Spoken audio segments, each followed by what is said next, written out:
কি খবর বন্ধুরা? জীবনে তো একটা রিলেশনও করাই দিতে পারলাম না। এই দেখো আমার গার্লফ্রেন্ড কেমন। হ্যাঁ, নাও নাও নাও, তোমরা একটা মিষ্টি খাও।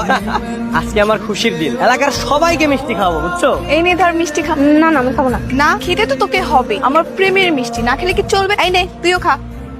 বাহ, খুব চমৎকার। একটি দুর্ঘটনা সারা জীবনের কান্না, আর সেই একটি দুর্ঘটনা থেকে তোমরা আজকে কত সুন্দর কাপড়। এরকম মেয়ের প্রেমে পড়ার জন্য বারবার অ্যাক্সিডেন্ট করতে রাজি আছে। আসো জান, আসো এখানে বসো না।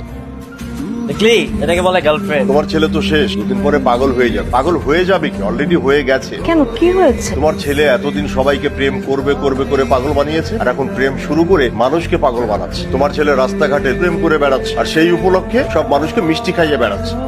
যত দ্রুত সম্ভব তোমার ছেলেকে আটকানোর ব্যবস্থা করো। একটা আইডিয়া আছে, ওকে বিয়ে দিয়ে দাও। বিয়ের বয়স হয়েছে তো, বিয়ের দায়িত্ব যখন ঘাড়ের উপরে পড়বে তখন দেখবে একদম ঠিক হয়ে যাবে। সেটাই করো, তা না হলে যে কাজকাম শুরু করেছে না, যে মান সম্মানটুকু আছে 2 দিন পরে কিন্তু সেইটুকু থাকবে।